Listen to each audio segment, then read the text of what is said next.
आज आम के विषय आरंभ करने जाऊँ? आज आम आरंभ करवा दशम श्रेणी साहित्य सिंधु पुस्तकर बंदे उत्कल जननी पद्य विभाग। यार कवि किए? यार कवि होती कांत कवि लक्ष्मीकांत महापात्र। से केबे जन्म ग्रहण करथिले? 1888 मसीह एवं तांकर केबे देहांत होइतिला? 1953 मसीह। वर्तमान पाठ्य पुस्तक प्रश्नावली उत्तर देव। प्रत्येक प्रश्न 2टी लेखाएं प्रतिशब्द देव। पयोधिर प्रतिशब्द?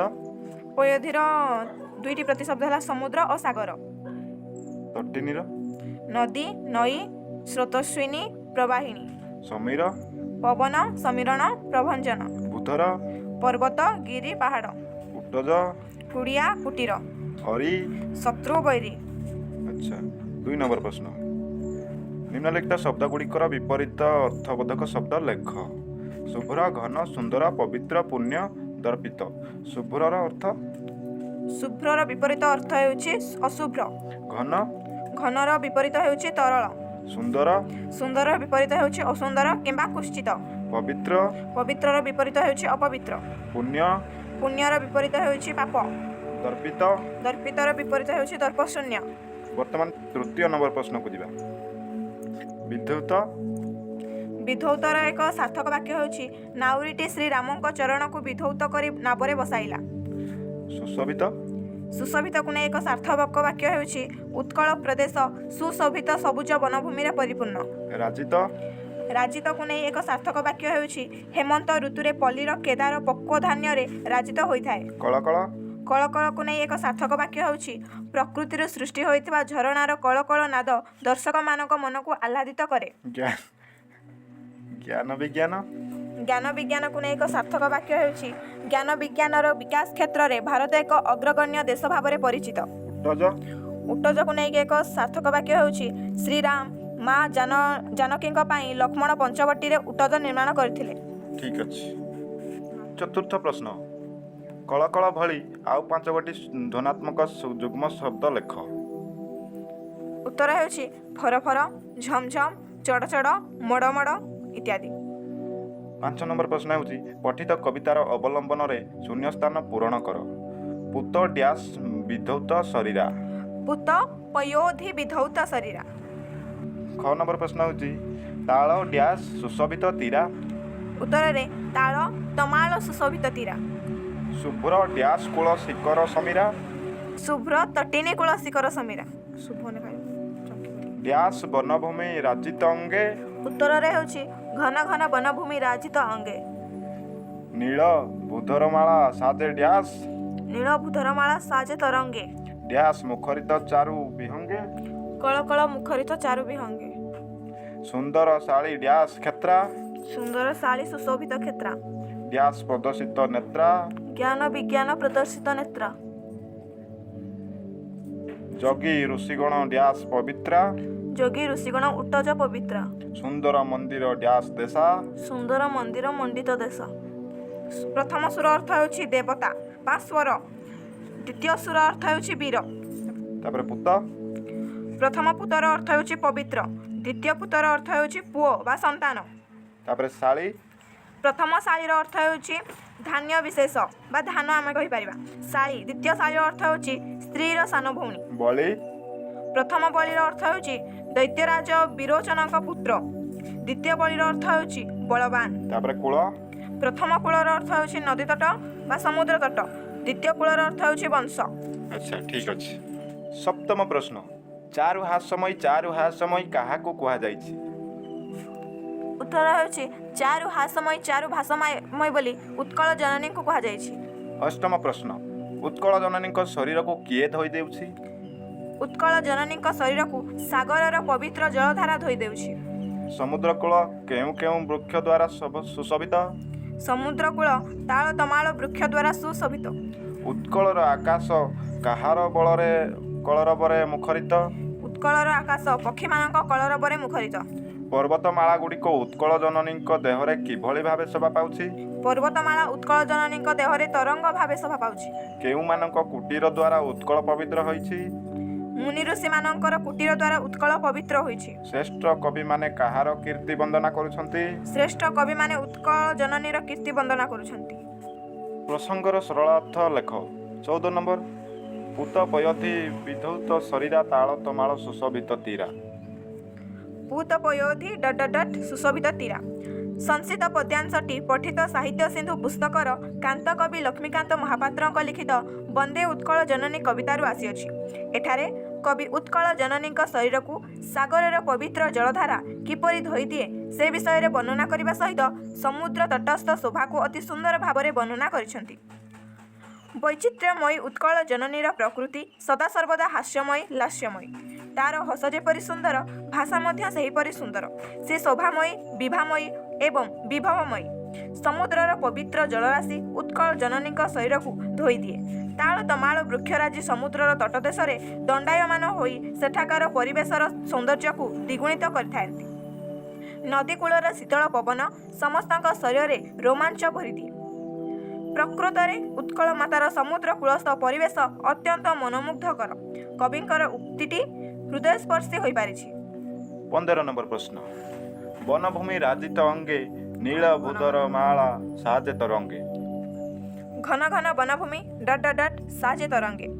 ସଂସିତ ପଦ୍ୟାଂଶଟି ସାହିତ୍ୟ ସିନ୍ଧୁ ପୁସ୍ତକର କାନ୍ତ କବି ଲକ୍ଷ୍ମୀକାନ୍ତ ମହାପାତ୍ରଙ୍କ ଲିଖିତ ବନ୍ଦେ ଉତ୍କଳ ଜନନୀ କବିତାରୁ ଉଦ୍ଧାର କରାଯାଇଛି। ଏଠାରେ କବି ଉତ୍କଳର ଚାରୁ ପ୍ରକୃତିର ମନୋଲୋଭା ଦୃଶ୍ୟକୁ ଅତି ସୁନ୍ଦର ଭାବରେ ବର୍ଣ୍ଣନା କରିଛନ୍ତି। ପ୍ରାରମ୍ଭରେ କବି ଉତ୍କଳ ଜନନୀଙ୍କର ବନ୍ଦନା କରିଛନ୍ତି। ଚାରୁ ହାସ୍ୟମୟୀ, ଚାରୁ ଲାସ୍ୟମୟୀ ଉତ୍କଳ ଜନନୀଙ୍କର ଶରୀରକୁ ସମୁଦ୍ରର ପବିତ୍ର ଜଳରାଶି ଧୌତ କରିଦିଏ। ପୁନଶ୍ଚ ସବୁଜିମା ଭରା ଘଞ୍ଚ ବନଭୂମି ଉତ୍କଳ ଜନନୀଙ୍କ ଶରୀରକୁ ମଣ୍ଡନ କରିଥାନ୍ତି। ନୀଳ ପର୍ବତମାଳା ତରଙ୍ଗ ସଦୃଶ ତାଙ୍କ ଶରୀରରେ ଶୋଭା ପାଇଥାନ୍ତି। ରଙ୍ଗ ବେରଙ୍ଗର ପକ୍ଷୀମାନଙ୍କର କଳରବ ଦ୍ୱାରା ଆକାଶ ମୁଖରିତ ହୋଇଉଠେ। ଉତ୍କଳ ଜନନୀଙ୍କର ଏହି ମନୋହର ଦୃଶ୍ୟ ରସଗ୍ରାହୀ ସୌନ୍ଦର୍ଯ୍ୟ ପିପାସୁ ପ୍ରାଣକୁ କରେ ପ୍ରଲୁବ୍ଧ। କବିଙ୍କର ଏହି ଉକ୍ତିଟି ହୃଦୟସ୍ପର୍ଶୀ ହୋଇଛି। ଠିକ୍ ଅଛି, ଧନ୍ୟବାଦ। ସୁନ୍ଦର ଶାଳୀ ସୁଶୋଭିତ କ୍ଷେତ୍ରା ଜ୍ଞାନ ବିଜ୍ଞାନ ପ୍ରଦର୍ଶିତ ନେତ୍ରା। ସୁନ୍ଦର ଶାଳୀ ପ୍ରଦର୍ଶିତ ନେତ୍ରା। ସଂସିତ ପଦ୍ୟାଂଶଟି ସାହିତ୍ୟ ସିନ୍ଧୁ ପୁସ୍ତକର କାନ୍ତ କବି ଲକ୍ଷ୍ମୀକାନ୍ତ ମହାପାତ୍ରଙ୍କ ଲିଖିତ ବନ୍ଦେ ଉତ୍କଳ ଜନନୀ କବିତାରୁ ଆନିତ। ଏଠାରେ କବି ଉତ୍କଳ ଜନନୀଙ୍କ ଶୋଭା ସମ୍ପଦକୁ ନିଖୁଣ ଭାବରେ ବର୍ଣ୍ଣନା କରିଛନ୍ତି। ବିଚିତ୍ର ତାଭରା ଉତ୍କଳର ପ୍ରକୃତି ରଙ୍ଗାଳୟ। ସବୁଜ ବନଭୂମିରେ ଉତ୍କଳ ମାତାଙ୍କ ଶରୀର ରଙ୍ଗାୟିତ। କୃଷକମାନଙ୍କ ଦ୍ୱାରା ହଳକର୍ଷିତ ଉତ୍କଳ ଭୂମି ସୁନ୍ଦର ଧାନରେ ପରିପୂର୍ଣ୍ଣ ହୋଇଉଠେ। କେବଳ ସେତିକି ନୁହେଁ, ପ୍ରାକୃତିକ ସମ୍ପଦରେ ପୂର୍ଣ୍ଣ ଗର୍ଭା ଏହି ଉତ୍କଳ ମାତାଙ୍କର ଚକ୍ଷୁ ଜ୍ଞାନ ବିଜ୍ଞାନ ପ୍ରଦର୍ଶନରେ ମଧ୍ୟ ଉଦ୍ଭାସିତ। ବହୁ ଯୋଗୀ ଋଷିମାନଙ୍କ କୁଟୀରକୁ ଉତ୍କଳ ମାତା ତା ବକ୍ଷରେ ସ୍ଥାନ ଦେଇ ନିଜର ପବିତ୍ରତାକୁ ବହନ କରି ଚାଲିଛି। ଏଠାରେ କବିଙ୍କର ଉକ୍ତଟି ହୃଦୟସ୍ପର୍ଶୀ ଓ ଭାବଗର୍ଭକ ହୋଇପାରିଛି। 17 ନମ୍ବର ପ୍ରଶ୍ନ। ଉତ୍କଳ ସୁରବର ଦର୍ପିତ ଗେହା ଅରିକୁଳ ଶୋଣିତ ଚର୍ଚ୍ଚିତ ଦେହା। ଉତ୍କଳ ସୁରବର ଚର୍ଚ୍ଚିତ ଦେହା। ସଂସିତ ପଦ୍ୟାଂଶଟି ସାହିତ୍ୟ ସିନ୍ଧୁ ପୁସ୍ତକର କାନ୍ତ କବି ଲକ୍ଷ୍ମୀକାନ୍ତ ମହାପାତ୍ରଙ୍କ ରଚିତ ବନ୍ଦେ ଉତ୍କଳ ଜନନୀ କବିତାରୁ ଉଦ୍ଧୃତ।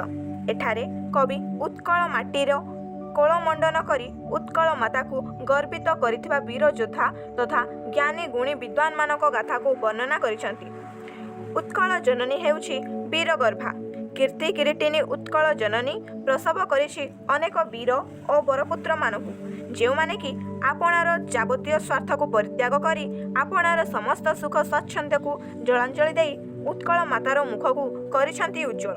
ଏହି ବୀରପୁତ୍ରମାନେ ଶତ୍ରୁମାନଙ୍କ ସହିତ ସଂଗ୍ରାମ କରି ସେମାନଙ୍କ ରକ୍ତରେ ଉତ୍କଳ ଜନନୀକୁ କରିଛନ୍ତି ଅନୁରଞ୍ଜିତ। ପୁନଶ୍ଚ ଉତ୍କଳର ଜ୍ଞାନୀ ଗୁଣୀ ବିଦ୍ୱାନମାନେ ସେମାନଙ୍କ ପ୍ରତିଭା ବଳରେ ସମଗ୍ର ବିଶ୍ୱରେ ସ୍ନେହଭାଜନ ହୋଇପାରିଛନ୍ତି। ବାସ୍ତବିକ କବିଙ୍କର ଉକ୍ତିଟି ହୃଦୟସ୍ପର୍ଶୀ। ଧନ୍ୟବାଦ। 18 ନମ୍ବର ପ୍ରଶ୍ନ। ବନ୍ଦେ ଉତ୍କଳ ଜନନୀ କବିତାର ଉତ୍କଳର ବୈଶିଷ୍ଟ୍ୟ ଉଲ୍ଲେଖ କର।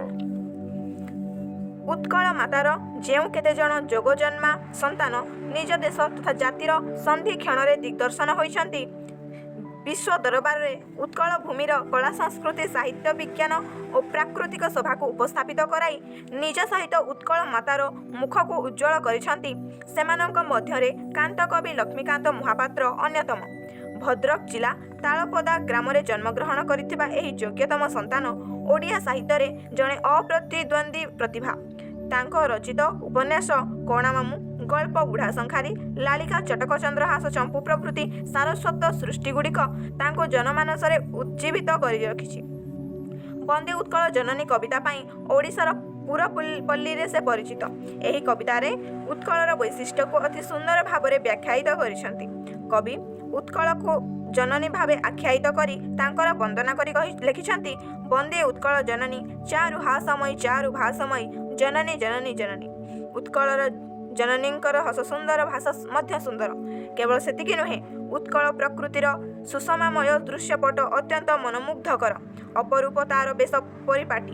ସାଗରର ପବିତ୍ର ଜଳଧାରା ତାର ଶରୀର ଧୌତ କରେ। ତାଳ ତମାଳ ବୃକ୍ଷରାଜି ସାଗର ତଟର ଶୋଭାବର୍ଦ୍ଧନ କରେ। ନଦୀ କୂଳର ଶୀତଳ ପବନ ମନରେ ରୋମାଞ୍ଚ ସୃଷ୍ଟି କରେ। ଘଞ୍ଚ ବନଭୂମି ଉତ୍କଳ ଜନନୀଙ୍କ ଶରୀରକୁ ଆବୃତ କରେ। ନୀଳ ପର୍ବତମାଳା ତରଙ୍ଗ ସଦୃଶ ତାଙ୍କ ଶରୀରରେ ଶୋଭାବର୍ଦ୍ଧନ କରିଥାଏ। ପକ୍ଷୀମାନଙ୍କର କଳରବରେ ଆକାଶ ମୁଖରିତ ହୋଇଥାଏ। କବିଙ୍କ ଭାଷାରେ ଘନ ଘନ ବନଭୂମି ରାଜିତ ଅଙ୍ଗେ ନୀଳ ଭୂଧରମାଳା ସାଜିତ ରଙ୍ଗେ କଳକଳ ମୁଖରିତ ଚାରୁ ବିହଙ୍ଗେ ଜନନୀ ଜନନୀ ଜନନୀ। ବିଚିତ୍ର ବନ୍ୟା ପ୍ରକୃତି ରାଣୀ ଉତ୍କଳର ଶସ୍ୟକ୍ଷେତ୍ର ସୁନ୍ଦର ଧାନରେ ପରିପୂର୍ଣ୍ଣ ହୋଇଥାଏ। ଅତ୍ୟନ୍ତ ମନୋଜ୍ଞ ଉତ୍କଳର ପ୍ରକୃତି କୋଳ। ଜ୍ଞାନ ବିଜ୍ଞାନ କ୍ଷେତ୍ରରେ ମଧ୍ୟ ତାଙ୍କର ଚକ୍ଷୁ ଉଦ୍ଭାସିତ। ମୁନି ଋଷିମାନଙ୍କର କୁଟୀର ବକ୍ଷରେ ଧରି ସେ ବଜାଇ ରଖିଥାଏ ତାର ପବିତ୍ରତାକୁ। କେବଳ ସେତିକି ନୁହେଁ, ମାନବ ଚିତ୍ତକୁ ଧର୍ମ ଭାବନାରେ ଆଚ୍ଛନ୍ନ କରି ରଖିବା ପାଇଁ ଉତ୍କଳ ଜନନୀ ସାଜିଛି ମନ୍ଦିର ମାଳିନୀ। ସୁନ୍ଦର ଚାରୁକଳାରେ ଖଚିତ ମନ୍ଦିରଗୁଡ଼ିକ ପାଇଁ ସାରା ବିଶ୍ୱରେ ଉତ୍କଳ ପାଇଛି ସ୍ୱତନ୍ତ୍ର ପରିଚୟ। ପୁଣ୍ୟତୀର୍ଥର ସଙ୍ଗମ ସ୍ଥଳ ହେଉଛି ଆମର ଏଇ ଉତ୍କଳ। କବିଙ୍କ ଭାଷାରେ ସୁନ୍ଦର ମନ୍ଦିର ମଣ୍ଡିତ ଦେଶା ଚାରୁ କଳାବଳି ଶୋଭିତ ବେଶା ପୁଣ୍ୟତୀର୍ଥଚୟ ପୂର୍ଣ୍ଣ ପ୍ରଦେଶା ଜନନୀ ଜନନୀ ଜନନୀ। ଅନେକ ଜ୍ଞାନୀ ଗୁଣୀ ସୁରବୀର ଉତ୍କଳ ଜନନୀର କୋଳ ମଣ୍ଡନ କରି ଉତ୍କଳର ଗୌରବକୁ ଅକ୍ଷୁଣ୍ଣ ରଖିଛନ୍ତି। ତା ଛଡ଼ା ଉତ୍କଳ ଜନନୀ ଶରଣଦାତ୍ରୀ ଭାବରେ ବିଶ୍ୱରେ ପରିଚିତା। ସେଥିପାଇଁ ସେ ଚିର ବନ୍ଦନୀୟ, ଚିର ନମସ୍ୟା। ଏସବୁ ଦୃଷ୍ଟିରୁ ବିଚାର କଲେ ଉତ୍କଳ ଜନନୀ ସର୍ବଦା ପୂଜନୀୟା। ମହାନ ତାର ବୈଶିଷ୍ଟ୍ୟ। କବିଙ୍କର କବିତାଟିରେ ପ୍ରକାଶ ପାଇଥିବା ଉତ୍କଳ ଜନନୀଙ୍କ ବୈଶିଷ୍ଟ୍ୟ ମର୍ମେ ମର୍ମେ ଅନୁଭୂତ। ଧନ୍ୟବାଦ। 19 ନମ୍ବର ପ୍ରଶ୍ନ, ବନ୍ଦେ ଉତ୍କଳ ଜନନୀ ଏକ ମାତୃଭୂମି ପ୍ରଶଂସାତ୍ମକ କବିତା ଉକ୍ତିଟିର ଯଥାର୍ଥତା ପ୍ରତିପାଦନ କର।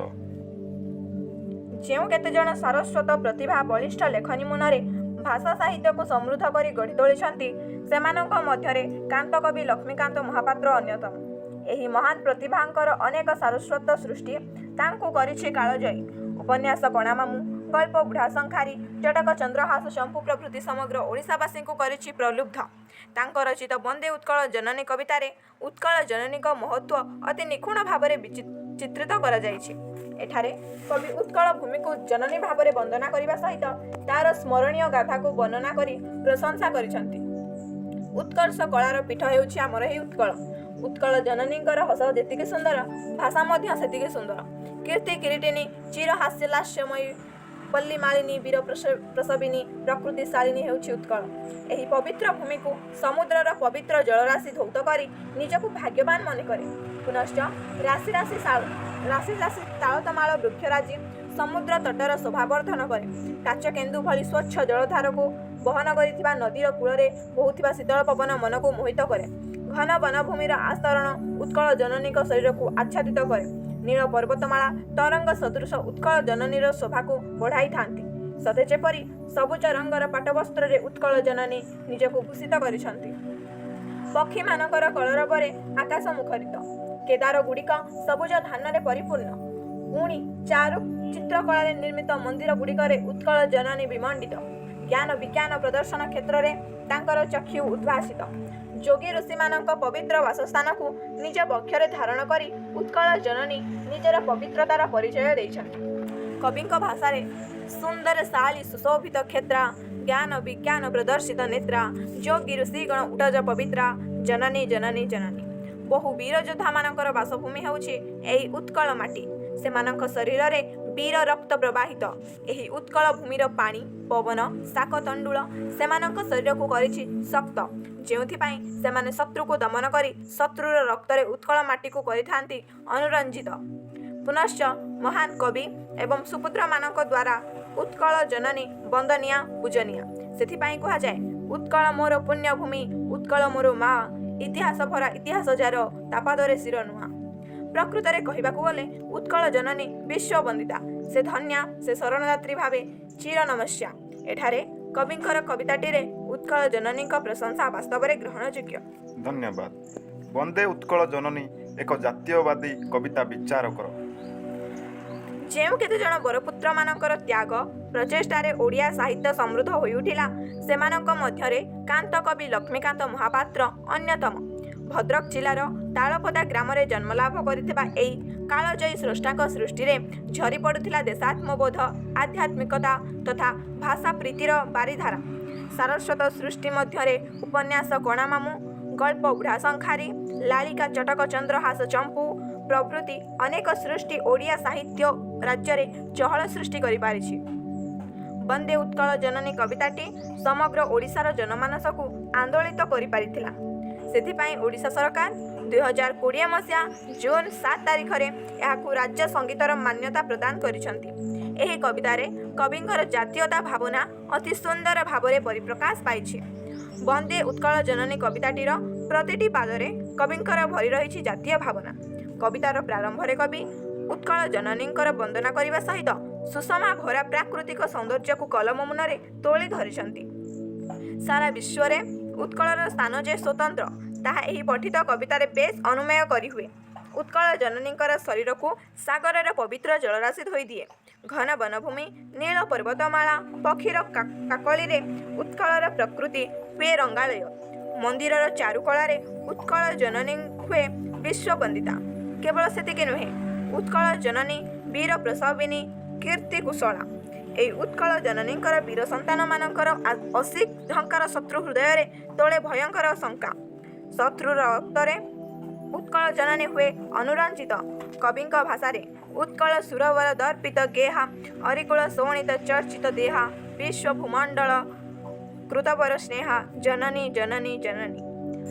ପୁନଶ୍ଚ ଅନେକ କବି ତଥା ବରପୁତ୍ରମାନେ ଏହି ପବିତ୍ର ଉତ୍କଳ ମାଟିରେ ଜନ୍ମ ନେଇ ଉତ୍କଳ ଜନନୀର ଗୌରବ ଏବଂ ଶ୍ରୀବୃଦ୍ଧି କରିଛନ୍ତି। ଉତ୍କଳ ଜନନୀକୁ ବିଶ୍ୱ ପୂଜନୀୟା, ବିଶ୍ୱ ବନ୍ଦନୀୟା ଭାବରେ ସାରା ବିଶ୍ୱରେ ପରିଗଣିତ କରିଛନ୍ତି। ଉତ୍କଳର ଜ୍ଞାନ ଗାରିମାକୁ ବିଶ୍ୱ ଦରବାରରେ ପରିପ୍ରକାଶ କରି ଉତ୍କଳ କୀର୍ତ୍ତିର ଶ୍ରୀବୃଦ୍ଧି ସାଧନ କରିଛନ୍ତି। ମୁନିଋଷିମାନଙ୍କର ପବିତ୍ର ବାସସ୍ଥାନ ତଥା ତୀର୍ଥମାନଙ୍କର ସଙ୍ଗମସ୍ଥଳ ଏହି ପୁଣ୍ୟ ଉତ୍କଳ ମାଟି ସର୍ବଦା ଧନ୍ୟା।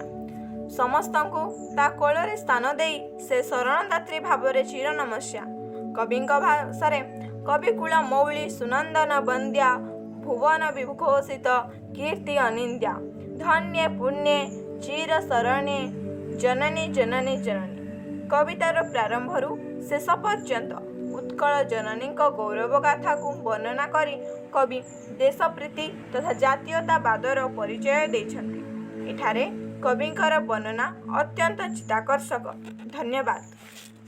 ଭିଡ଼ିଓଟି ଭଲ ଲାଗିଥିଲେ ଲାଇକ୍, ସେୟାର, ସବସ୍କ୍ରାଇବ୍ ନିହାତି ଭାବରେ କରିବେ।